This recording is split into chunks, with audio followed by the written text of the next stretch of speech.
It's been a while. I know you're thinking the same. Assalamualaikum warahmatullahi wabarakatuh. Perkenalkan, nama saya Muhammad Lutfi Rahman, M001, akan mempraktekkan mengenai pembelajaran offline dengan materi konsep nilai mutlak dan dengan model pembelajaran discovery learning. Selamat menyaksikan.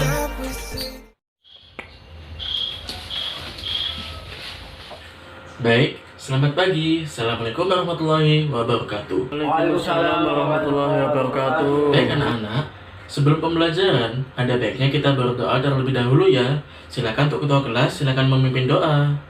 Ya, sebelum pelajaran dimulai, mari kita berdoa sesuai keyakinan dan kepercayaannya masing-masing. Berdoa dimulai.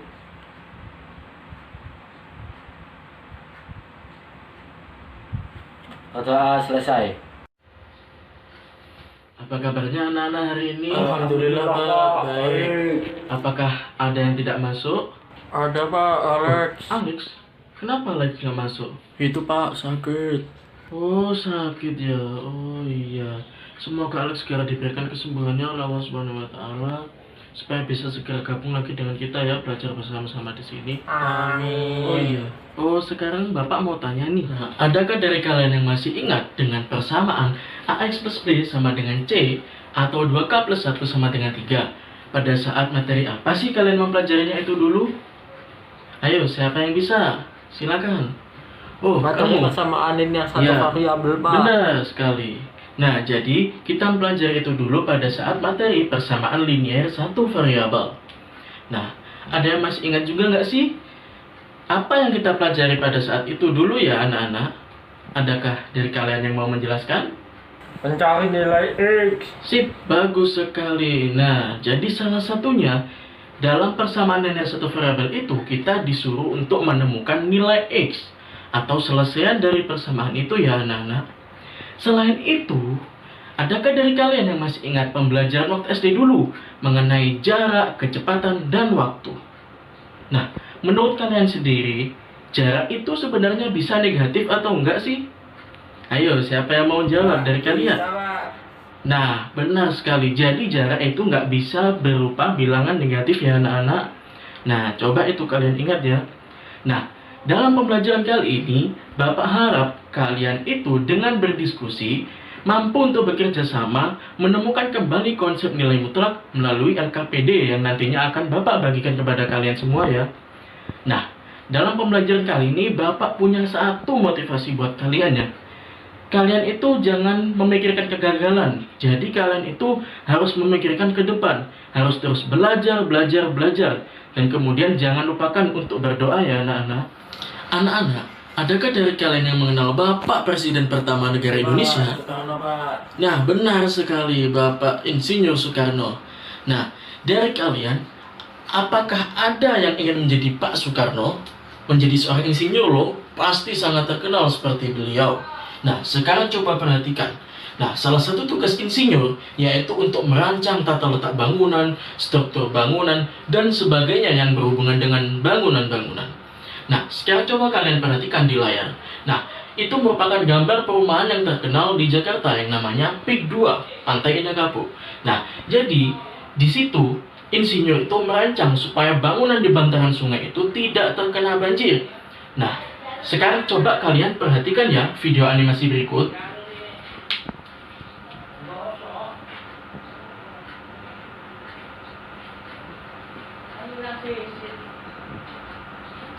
Nah, kalau kalian perhatikan, nah, itu kan kalau banjir, permukaan air menjadi naik. Nah, sementara kita sebagai insinyur kalau merancang bangunan, kita harus memperhatikan situasi banjir seperti itu ya. Jadi ketinggian bangunan maupun nanti level ketinggian air ataupun penurunan air, kita harus memperhatikan itu semua. Nah, adakah dari kalian yang mengetahui kalau misalkan bagaimana sih cara mencegah banjir selain dari menanam pohon? Ada yang tahu? Itu Pak, dengan meninggalkan bangunan dan mengeruk sungainya. Nah, nanti selengkapnya akan kita bahas ya. Nah, jadi jangan lupa bagi kalian untuk mengikuti pembelajaran ini dengan serius ya. Karena ini nanti akan penting bagi kehidupan kalian juga ya. Coba perhatikan ya. Baik, setelah ini Bapak akan membagi kalian menjadi beberapa kelompok ya. sekarang coba perhatikan nih kelompok kalian masing-masing. Nah, setelah ini silakan kalian berkumpul dengan kelompoknya masing-masing ya. Jangan lupa mempersiapkan alat tulisnya. Nah, setelah kalian berkumpul, Bapak ingin membagikan LKPD kepada tiap-tiap kelompok. Untuk kelompok 1 silakan ya. Nah, silakan didistribusikan kepada tiap-tiap kelompok ya. Silakan disebar masing-masing. Nah, coba kalian buka halaman pertama. Coba kalian perhatikan dulu. Nah, di situ ada tulisan nama sama kelompok. Nah, jangan lupa ditulis dulu ya untuk nama sama kelompoknya.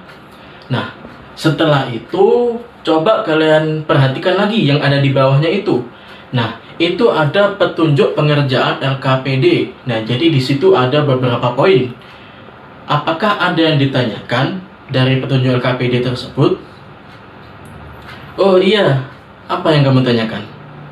Permisi bertanya Pak, pada poin nomor 5 itu kan berarti kami itu nanti disuruh mempresentasikan hasil diskusinya ya Pak di depan kelas. Nanti apakah boleh satu persatu Pak? Jadi misalkan kelompok 1 nanti cuma 1 orang aja, apakah boleh Pak? Boleh, silahkan ya. Baik Pak, terima kasih. Coba kalian perhatikan permasalahan yang ada pada LKPD tersebut.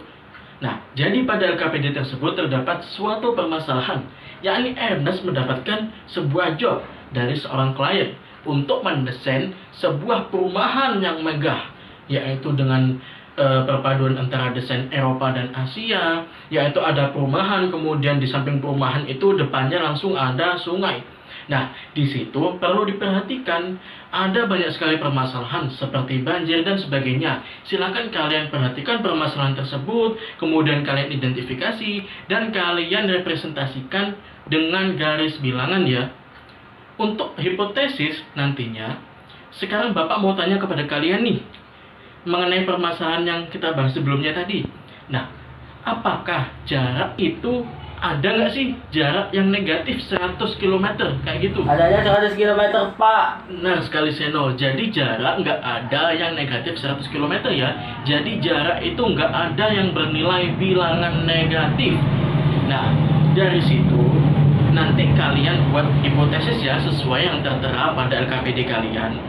Nah, kalian akan Bapak beri waktu 5 menit untuk berdiskusi menentukan hipotesis ya. Silakan kalian kerjakan dulu bersama kelompok kalian. I'm never feeling okay. Every day's a song to find. Just help me know. Oke, waktunya sudah 5 menit.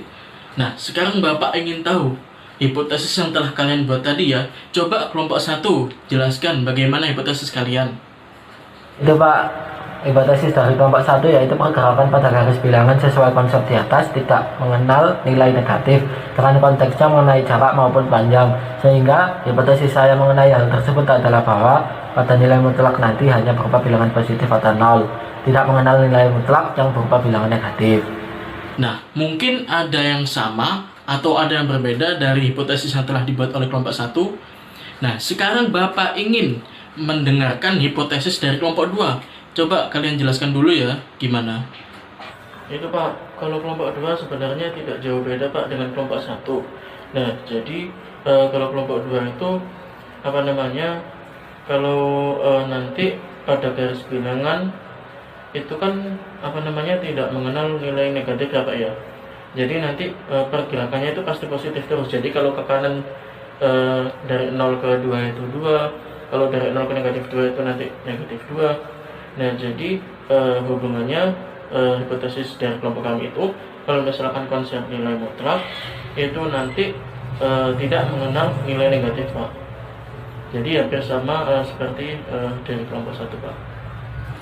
Nah, sekarang Bapak ingin tahu apakah benar atau tidak ya hipotesis yang telah kalian buat tadi?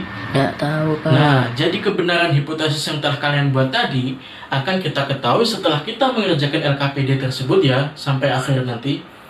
Nah, untuk membuktikan kebenaran hipotesis yang telah kalian buat, silahkan kalian kumpulkan data-data dengan melihat berbagai referensi yang ada ya. Silahkan, boleh kalian melihat beberapa referensi yang ada. Nah, jadi kalian kerjakan sesuai aturan yang ada di LKPD itu ya, sesuai urut-urutannya.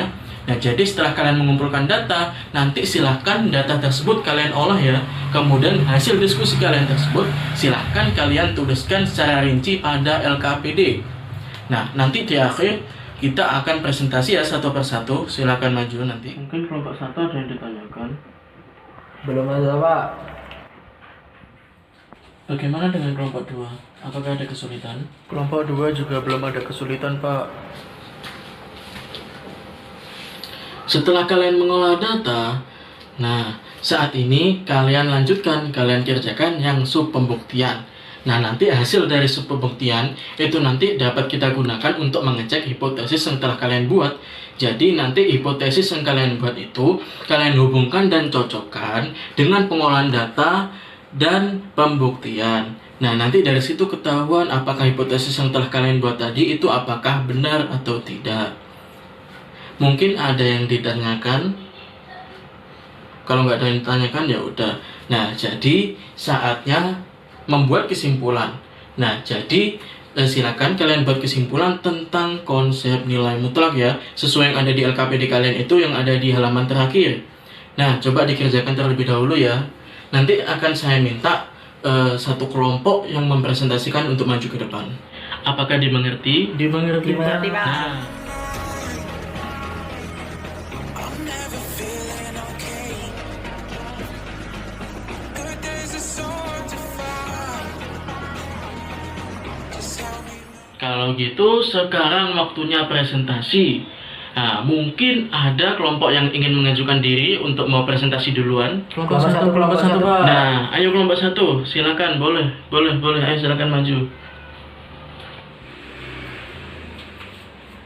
Jadi menurut kelompok kami yang pertama yaitu identifikasi masalah, yaitu permasalahan di atas berkaitan dengan menentukan tinggi pondasi perumahan yang akan dibangun dan kedalaman yang diperlukan saat mengeruk sungai agar tidak banjir. Seperti yang diketahui bahwa pada permasalahan tersebut ketinggian banjir dari level ketinggian air sungai pada sehari-hari adalah 3 meter di atasnya, sehingga tinggi pondasi perumahan yang akan dibangun adalah 3 meter, dan pada gambar tersebut kedalaman sungai yang banjir tersebut adalah 3 meter di bawah level ketinggian air sungai pada sehari-hari, sehingga kedalaman yang diperlukan saat mengeruk sungai agar tidak banjir adalah 3 meter. Yang kedua yaitu representasikanlah permasalahan tersebut dan hubungkan dengan garis bilangan. Nah, pada garis bilangan ini saya buat seperti ini dengan garis bilangan data. Untuk positif ke kanan yaitu melambangkan ke atas, dan ke kiri yaitu atau negatif itu melambangkan ke bawah. Yang ketiga yaitu hipotesis. Menurut kelompok kami, hipotesisnya adalah pergerakan pada garis bilangan sesuai konsep di atas tidak mengenal nilai negatif dengan konteksnya mengenai jarak maupun panjang. Sehingga hipotesis saya mengenai hal tersebut adalah bahwa pada nilai mutlak nanti saya hanya berupa bilangan positif atau 0, tidak mengenal nilai mutlak yang berupa bilangan negatif. Untuk pengumpulan data yang pertama yaitu dari 0 menuju ke 3 sebanyak 3 langkah, dari 0 menuju minus 3 sebanyak 3 langkah juga. Untuk pengolahan data sesuai tahap pengumpulan data di atas, maka langkah untuk menentukan konsep nilai mutlak yang diperoleh dari masalah tersebut adalah dari yang pertama yaitu dari titik 0 ke 3, yaitu memiliki 3 langkah yang harus ditempuh. Yang kedua dari titik 0 ke minus 3 juga 3 langkah yang harus ditempuh. Dan yang ketiga yaitu dapatkah kamu temukan persamaan dari kedua informasi tersebut? Ya, walaupun bergerak menuju minus 3 dari 0 maupun 3 dari 0 tetap sama-sama memerlukan jarak yang sama yaitu 3 langkah. Untuk pembuktian, bila dimisalkan besar pergerakan menuju ke bilangan 3 dan minus 3 merupakan nilai mutlak dan tidak ditentukan oleh arah, maka dapat dibuktikan sesuai dengan definisi nilai mutlak, yaitu yang pertama, menuju bilangan 3 berarti mutlak 3 dari titik 0, sehingga dapat ditulis nilai mutlak 3 sama dengan 3. Yang kedua yaitu menuju bilangan minus 3 berarti mutlak 3 dari titik 0, sehingga dapat ditulis nilai mutlak minus 3 sama dengan 3. Jika 3 atau minus 3 diganti dengan X, maka diperoleh nilai mutlak X sama dengan 3. Dengan memperhatikan persamaan di atas, istilah titik-titik di bawah ini yaitu X sama dengan 3 jika X lebih dari atau sama dengan 0, min X sama dengan minus dalam kurung minus 3 sama dengan 3 jika X kurang dari 0. Untuk kesimpulan dari hipotesis yang sudah diberikan, kami menyimpulkan bahwa mengenai definisi nilai mutlak adalah sebagai berikut. Misalkan X bilangan real, maka notasi ini dibaca X nilai mutlak X sama dengan X jika X lebih dari atau sama dengan 0, minus X jika X kurang dari 0. Yang dari kelompok 1. Assalamualaikum warahmatullahi wabarakatuh. Baik, terima kasih untuk kelompok 1 yang telah mempresentasikan hasilnya. Mungkin kelompok lain ada yang mau menanggapi? Kelompok 2 Pak. Oh, kelompok 2 mau menanggapi? Oh, silakan, boleh. Apa tanggapannya? Itu untuk kelompok 1 yang benar minus X apa negatif X ya Pak? Oh, bagus ya, kayak gitu ya. Mungkin kelompok 1 bisa menjawab tanggapan dari kelompok 2. Oh iya, kelompok 2, maaf, maksud saya negatif X. Oke. Nah, jadi benar ya, sesuai dengan kesimpulan kelompok 1 tadi yang telah dikemukakan saat presentasi. Nah, sekarang ingin Bapak tegaskan lagi ya. Jadi sesuai konsep nilai mutlak yang telah kita temukan tadi, bahwa nilai mutlak itu tidak pernah bernilai negatif ya. Jadi itu sudah sesuai dengan definisi nilai mutlak, bahwa nilai mutlak tidak pernah bernilai negatif. Nah, coba kalian ingat-ingat ya, bahwa nilai mutlak tidak pernah bernilai negatif. Nah, setelah itu silakan kalian kumpulkan LKPD yang telah Bapak bagikan tadi. Silakan dikumpulkan ke temannya yang bangku depan ini ya. Nanti yang bangku depan ini akan Bapak ambil LKPD-nya. Mungkin ada yang ditanyakan dari pembelajaran kali ini. Belum ada, Pak. Dari pembelajaran kita hari ini, dari yang awal tadi sampai sekarang, nah apa aja sih yang telah kita pelajari? Mungkin ada yang bisa bantu Bapak? Oh, Kevin. Ya, silakan. Gimana, Kevin? Silakan. Jadi yang telah kita pelajari hari ini adalah nilai mutlak bilangan X yang dinotasikan dengan X yang diapit oleh kurung tegak. Dibaca nilai mutlak secara X dapat diartikan sebagai jarak suatu bilangan dari 0 pada suatu garis bilangan tanpa memperhatikan arahnya, Pak.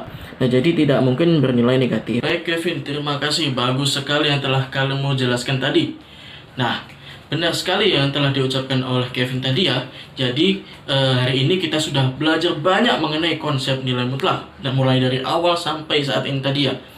Nah, bagaimana pembelajaran hari ini anak-anak? Apakah menyenangkan? Terus kalau misalkan minggu depan kita pakai model seperti ini lagi, dengan cara pembelajaran seperti ini lagi, apakah kalian suka?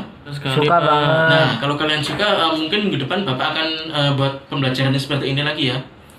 Nah, jadi dalam pembelajaran hari ini, nah cukup sekian itu saja ya. Nah, jadi untuk minggu depan kalian coba pelajari buku paket ya, halaman 15 sampai 18 mengenai persamaan nilai mutlak. Silakan kalian buka-buka dulu bukunya ya. Coba kalian pelajari terlebih dahulu. Mungkin minggu depan Bapak akan berikan beberapa pertanyaan kepada kalian. Untuk pembelajaran hari ini cukup sekian itu saja. Terima kasih. Assalamualaikum warahmatullahi wabarakatuh. Waalaikumsalam warahmatullahi wabarakatuh. Terima kasih, Pak.